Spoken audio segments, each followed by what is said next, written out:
प्रधानमंत्री नरेंद्र मोदी और ऑस्ट्रेलिया के प्रधानमंत्री अहमदाबाद में बॉर्डर गावस्कर क्रिकेट ट्रॉफी का मैच देखने पहुंचे।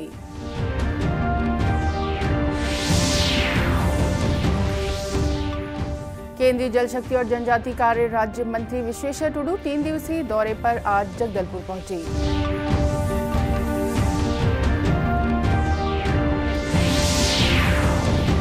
केंद्रीय रिजर्व पुलिस बल की 75 महिलाओं का दस्ता दिल्ली से जगदलपुर तक के सफर के लिए रवाना।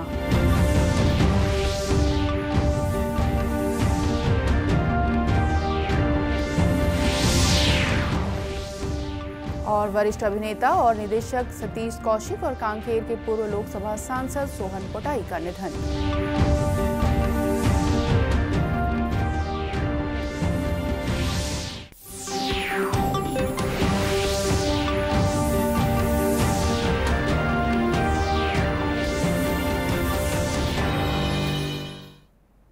नमस्कार, आप देख रहे हैं दूरदर्शन समाचार। मैं हूं रेहाना। अब समाचार विस्तार से।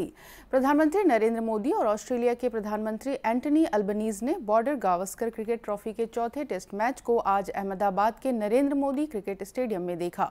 स्टेडियम में आगमन पर श्री अल्बनीज का प्रधानमंत्री नरेंद्र मोदी ने हार्दिक स्वागत किया। दोनों नेताओं ने अपने अपने कप्तान को टेस्ट कैप सौंपी। दोनों प्रधानमंत्रियों ने फ्रेंडशिप हॉल ऑफ फेम का उद्घाटन किया, जिसमें भारत ऑस्ट्रेलिया क्रिकेट मुकाबलों का समृद्ध इतिहास दिखाया गया है। भारत और ऑस्ट्रेलिया इस वर्ष क्रिकेट मैत्री का 75वां वर्ष मना रहे हैं। दोनों नेताओं ने स्टेडियम में उपस्थित दर्शकों का अभिवादन किया। उन्होंने ऐतिहासिक मैच देखा और अपनी अपनी टीम का उत्साहवर्धन किया। गुजरात के राज्यपाल आचार्य देवव्रत, मुख्यमंत्री भूपेंद्र पटेल, बीसीसीआई प्रमुख जय शाह भी इस अवसर पर उपस्थित रहे। इस बीच ऑस्ट्रेलिया ने टॉस जीतकर पहले बल्लेबाजी शुरू की। केंद्रीय जल शक्ति और जनजातीय कार्य राज्य मंत्री विश्वेश्वर टुडू आज सुबह जगदलपुर पहुंचे। यहां वे केंद्र सरकार की योजनाओं के क्रियान्वयन को लेकर आयोजित की जा रही समीक्षा बैठक में शामिल हुए।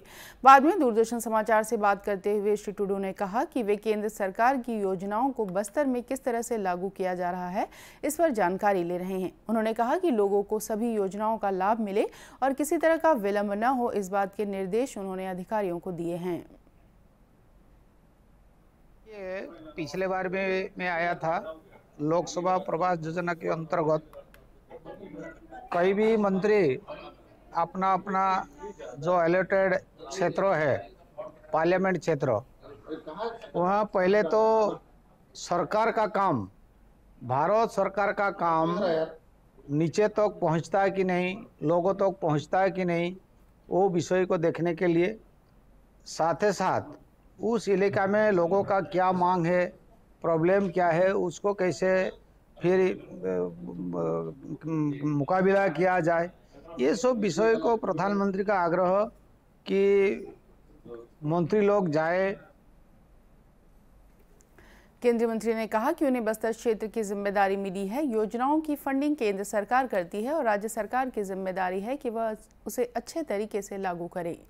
भारत सरकार फंडिंग करते हैं राज्य सरकार को, लेकिन राज्य सरकार का काम होता है उसको कैसे तेज गति से बढ़ाना है।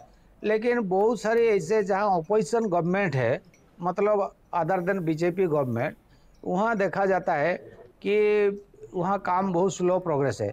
कोई भी सिर्फ जल जीवन मिशन नहीं है, क्योंकि उन लोग का मन में ऐसे जैसे प्रधानमंत्री आवास पहले संकल्प था प्रधानमंत्री का कि 22 तक सबको मिल जाना चाहिए, लेकिन राज्य सरकार ने जानबूझ के इसको डिले कर दिया ताकि लोगों का मन में एक प्रश्न आ सके कि प्रधानमंत्री ने तो कहा था कि 2022 तक सब बीपीएल लोगों को घर मिलेगा, लेकिन ये जानबूझ के, चाहे अधिकारी लोग हो चाहे आपका सरकार हो, मिलके ये उसको डिले कर दिया। इसी तरह ये जल जीवन मिशन में भी जो संकल्प है प्रधानमंत्री का 2024 तक हर घर को जल मिले, लेकिन बहुत सारी प्रदेश में वो काम बहुत मतलब स्लो है। गौरतलब है कि केंद्रीय राज्य मंत्री अपने 3 दिवसीय प्रवास पर बस्तर पहुंचे हैं, जहां वे संभाग के सभी जिलों में आयोजित समीक्षा बैठक में शामिल होंगे। आज़ादी के अमृत महोत्सव के तहत केंद्र सरकार की ओर से देश भर में अनेक आयोजन किए जा रहे हैं। इसी कड़ी में केंद्रीय रिजर्व पुलिस बल की 75 महिलाओं के दस्ते ने नई दिल्ली से जगदलपुर तक की दूरी तय करने के लिए सफर शुरू किया है। खास बात यह है कि आज़ादी के 75वें महोत्सव में सीआरपीएफ की 75 महिला बाइकर दिल्ली के इंडिया गेट से लेकर छत्तीसगढ़ तक की 1848 किलोमीटर की दूरी 16 दिन में तय करेंगी। इंडिया गेट पर आज सीआरपीएफ वुमेन डेयर डेविल्स दस्ते को हरी झंडी दिखाकर रवाना किया गया।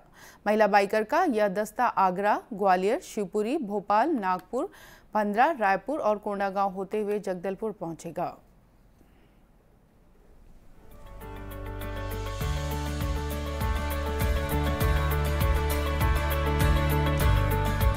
सीआरपीएफ की 75 महिला कर्मी बाइक रैली के जरिए दिल्ली से लेकर छत्तीसगढ़ के जगदलपुर तक जाएंगी। बात करते हैं मैडम, किस तरह से, कितना जोश है? बहुत जोश है, हमें बहुत खुशी भी है कि हम देश के लिए कुछ कर रहे हैं और हमें अच्छा लग रहा है, अपने आप पे गर्व है। और मेरे को लगता है कि सारे देश को भी हम पे गर्व होगा कि हमने महिलाओं के लिए एक नया उदाहरण बनेंगे। चैलेंज कितना रहेगा, क्योंकि दिल्ली से लेकर 1848 किलोमीटर का चैलेंज तो है, बहुत से चैलेंज आएंगे रास्ते में, पर हम उसको सबको पार कर जाएंगे। हमें इतना जोश है हमारे अंदर कि हम उन सब चीज़ों को पार करके जाएंगे। और भी कुछ महिला कर्मी हैं, उनसे बात करते हैं। आप बताइए, सीआरपीएफ का और तिरंगा लेकर आगे चल रही है, कितना जोश है? सर जोश तो इतना हाई है कि हम एवरेस्ट को बुलंदियों पे बहुत ज़्यादा हाई है और उम्मीद करते हैं सारी पहुंचने तक हमारा जोश इससे कम नहीं होगा, इससे बढ़ता ही जाएगा। चैलेंज कितना मानते हैं, क्योंकि रास्ता इतना लंबा है? सब चैलेंज है लेकिन एक्सेप्ट किया है और बिल्कुल एक्सेप्ट करके बिल्कुल सफलता की बुलंदियों तक, सफलता की बुलंदियों पे चलेंगे। कुछ और भी हैं, बात करते हैं। आप बताइए, कैसा लग रहा है? बहुत अच्छा, जोश के साथ हम अभी स्टार्ट करेंगे और लास्ट तक पहुंचेंगे अच्छे से। सोचा था कि इतनी लंबी यात्रा करेंगे? नहीं सर, अभी मौका मिला है इसीलिए बहुत अच्छा लग रहा है। तो कहीं ना कहीं सीआरपीएफ की महिला कर्मी काफ़ी उत्साहित हैं। उत्साहित इसलिए हैं क्योंकि इन्हें अब दिल्ली से लेकर छत्तीसगढ़ के जगदलपुर तक करीब 1848 किलोमीटर का सफ़र करना है, और वो भी आप देख सकते हैं ये बुलेट के ऊपर जा रही हैं और पूरा इनका जो हौसला है पूरी तरह से बुलंद दिखाई दे रहा है। कैमरामैन प्रमोद नेगी के साथ गिरीश निशाना, डीडी न्यूज, दिल्ली। जांजगीर चांपा में जिला स्तरीय आस पड़ोस युवा सांसद का आयोजन किया गया, जिसमें सांसद गुहाराम अजगल्ले शामिल हुए। इस अवसर पर श्री अजगल्ले ने कहा कि केंद्र सरकार द्वारा चलाई जा रही विभिन्न योजनाओं की जानकारी युवाओं को देने, उन्हें जागरूक करना जरूरी है। वन अर्थ वन फैमिली, जिसको हमारे धर्मशास्त्रों में वसुदेव कुटुंबकम के नाम से हम लोगों को शिक्षा दी जाती है, ज्ञान दी जाती है, उसका चरितार्थ करने का एक बहुत बड़ा अवसर है। हमारे देश की जो संस्कृति है, हमारे देश में जो चाहे वो पर्यटन के क्षेत्र में है, चाहे हमारा रहन सहन है, हमारे अच्छाई है, इसको दुनिया में दिखाने का ये G20 सम्मेलन बहुत ही सार्थक और अहम भूमिका निभाएगा। केंद्रीय युवा कार्यक्रम और खेल मंत्रालय तथा नेहरू युवा केंद्र संगठन चांपा की ओर से यह कार्यक्रम आयोजित किया गया। नेहरू युवा केंद्र जांजगीर के कार्यक्रम अधिकारी ने बताया कि युवा सांसद में युवाओं को संगठित होकर कार्य करने के बारे में जानकारी दी गई।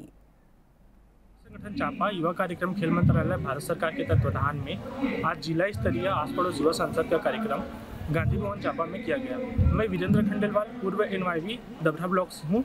उपयुक्त कार्यक्रम में विभिन्न ब्लॉक से सभी युवा एवं युवा मंडल के सदस्य आए हैं एवं सांस्कृतिक कार्यक्रम में भाग लिए। आज इस कार्यक्रम को कराने का उद्देश्य ये है कि हमारी केंद्र सरकार द्वारा G20 और मिशन लाइफ, जो कि पर्यावरण से संबंधित है, और उसके साथ साथ इंटरनेशनल ईयर ऑफ मिलेट 2023 इस साल जो है मिलेट्स को बढ़ावा दे रहे हैं, इस विषय पर युवाओं के लिए इस कार्यक्रम को रचा गया है। कार्यक्रम का उद्देश्य है कि हमारे जो अलग अलग संसाधन व्यक्ति है वो युवाओं को इस चीज़ के बारे में बताएंगे कि G20 क्या है। जैसे कि भारत इस साल G20 की अध्यक्षता कर रहा है, उसके साथ साथ मिशन लाइफ और मिलेट्स के बारे में भी बच्चों को विस्तृत में जानकारी देने के लिए कार्यक्रम किया गया है। युवा कार्यक्रम सांसद में भाग लेने वाले युवाओं को सांसद गुहाराम अजगल्ले ने सम्मानित भी किया। केंद्र सरकार ने कहा है कि धन शोधन अधिनियम 2002 क्रिप्टो मुद्रा या वर्चुअल संपत्ति के व्यापार पर लागू होगा। वित्त मंत्रालय ने अधिसूचना में बताया है कि वर्चुअल डिजिटल संपत्तियों और फिएट करेंसीज यानी आभासी मुद्रा तथा एक या अधिक किस्म की वर्चुअल डिजिटल संपत्तियों के बदलाव और वर्चुअल डिजिटल संपत्तियां धन शोधन कानून के दायरे में आएंगी। इसके अलावा वर्चुअल डिजिटल संपत्तियों को सुरक्षित रखने और वर्चुअल डिजिटल संपत्तियों की बिक्री और पेशकश से संबंधित वित्तीय सेवाओं में भाग लेना भी धन शोधन कानून के अंतर्गत आएगा।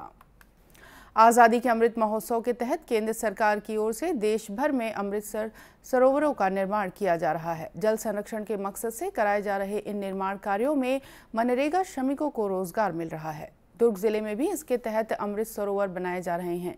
जिले के ग्राम पुरई, चिंगरी और भरदा सहित अनेक गांवों में सरोवर बनाए जा रहे हैं, जिनमें जनप्रतिनिधि भी अपना सहयोग कर रहे हैं। ग्राम पुरई की सरपंच उमा रिगरी तथा दुर्ग जनपद सदस्य टिकेश्वरी लाल देशमुख ने केंद्र की इस योजना की सराहना करते हुए कहा कि इस तरह सरोवर बनने से लोगों को जल संकट की समस्या से निजात मिलेगी। अमृत सरोवर योजना जो है सरकार की एक बहुत ही अच्छी योजना है। एक तरफ से हम लोग रोजगार गारंटी के तहत अधिक से अधिक लोगों को मजदूरी तो दिवा पा रहे हैं। साथ ही जो एक ज़माने में जब हम लोग सरोवर जिसका हम लोग पूजा करते थे, आराधना करते थे पानी की संरक्षण और संवर्धन के लिए, उसको फिर से सरकार ने एक नई पहल करके लोगों को एक दिशा देने के लिए जल की संरक्षण कैसे किया जाए, उसका संरक्षण कैसे किया जाए, उसके लिए एक अच्छा प्रयास है। सर, ये हमारी आज़ादी का जो अमृत महोत्सव मनाया गया 75वीं महोत्सव, उसमें श्री माननीय नरेंद्र मोदी जी ने एक योजना तैयार की, अमृत सरोवर योजना। उसी के तहत तालाबों का जो है सौंदर्यीकरण और गहरीकरण किया गया, जिसमें मतलब पानी को स्वच्छ रखा जाएगा, जिससे जो लोग हैं, गांव के लोग हैं, उनको स्वच्छ पानी मिलेगा, सौंदर्यीकरण होगा तालाब का। मतलब ये जो योजना है ये जल को ही संरक्षण करने का योजना है, ताकि लोगों को क्योंकि जल ही जीवन है, इसलिए स्वच्छ जल मिले गांव के लोगों को, इसीलिए ये किया जा रहा है। सर, अमृत सरोवर योजना के बारे में दुर्ग जिला पंचायत के मुख्य कार्यपालन अधिकारी अश्विनी देवांगन ने बताया कि इससे जल संरक्षण को बढ़ावा मिलेगा, साथ ही लोगों को रोजगार से भी जोड़ा जा सकेगा। योजना अंतर्गत अमृत सरोवर का निर्माण किया जा रहा है, जिसके अंतर्गत हम लोग जल संरक्षण की दिशा में एक विशेष प्रयास कर रहे हैं। जल संरक्षण को आम लोगों से जोड़ने के साथ साथ उस जगह को उस गांव की रीति नीति से जोड़ने, साथ साथ उसमें पर्यटन को बढ़ावा देने के लिए यह योजना प्रभावी रूप से लागू की जा रही है। प्रथम चरण में हमने इसमें जो हमारे यहाँ के जो स्वतंत्रता सेनानी हैं, जो प्रतिष्ठित लोग हैं, ऐसे लोगों के गाँवों को चयनित किया गया, ताकि वहाँ पे उन लोगों के याद में एक सरोवर का निर्माण किया जा सके, जिससे जल संरक्षण के पुनीत कार्य को लोगों के भावनाओं से जोड़ी जा सके। श्री देवांगन ने बताया कि प्रथम चरण में जिले भर में 137 अमृत सरोवरों का निर्माण महिला स्व सहायता समूहों द्वारा कराया जाएगा।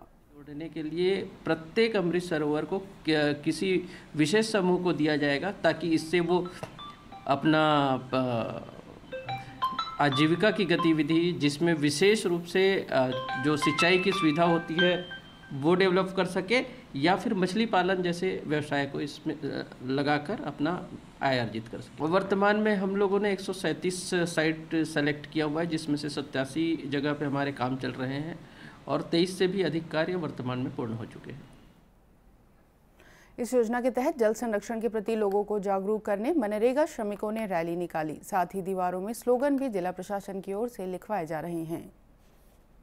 वरिष्ठ अभिनेता और निर्माता निदेशक सतीश कौशिक का आज सुबह निधन हो गया। यह जानकारी अभिनेता अनुपम खेर ने ट्वीट पर दी। 13 अप्रैल 1956 को हरियाणा में जन्मे श्री कौशिक ने बॉलीवुड में कदम रखने से पहले सिनेमाघरों में अभिनय किया। 66 वर्षीय सतीश कौशिक ने अपने अभिनय की शुरुआत 1983 में फिल्म मासूम से की थी। उन्होंने 100 से ज़्यादा फिल्मों में काम किया। एक अभिनेता के रूप में उन्हें 1987 की सुपरहिट फिल्म मिस्टर इंडिया में कैलेंडर और दीवाना मस्ताना में पप्पू पेजर के रूप में उनकी भूमिकाओं के लिए जाना जाता था। सतीश कौशिक ने 1990 में राम लखन के लिए और 1997 में साजन चले ससुराल के लिए फिल्म फेयर सर्वश्रेष्ठ हास्य अभिनेता का पुरस्कार भी जीता था। कांकेर के पूर्व सांसद सोहन पोटाई का निधन हो गया है। वे लंबे समय से अस्वस्थ थे और कैंसर से जूझ रहे थे। सर्व आदिवासी समाज के प्रदेश अध्यक्ष सोहन पोटाई ने 4 बार कांकेर लोकसभा का प्रतिनिधित्व किया। 29 अप्रैल 1958 को जन्मे सोहन पोटाई ने भारतीय जनता पार्टी की टिकट पर 4 बार कांकेर लोकसभा सीट से जीत हासिल की। 1998 के चुनाव में उन्होंने कांग्रेस के महेंद्र कर्मा को पराजित किया था। वहीं 1999 में छबीला अरविंद नेताम को पराजित किया। श्री पोटाई ने वर्ष 2004 और वर्ष 2009 में लोकसभा चुनाव जीता। श्री पोटाई के निधन पर राज्यपाल हरिचंदन और मुख्यमंत्री भूपेश बघेल सहित सभी वरिष्ठ नेताओं ने उन्हें अपनी श्रद्धांजलि अर्पित की। भारतीय सेना में अग्निवीर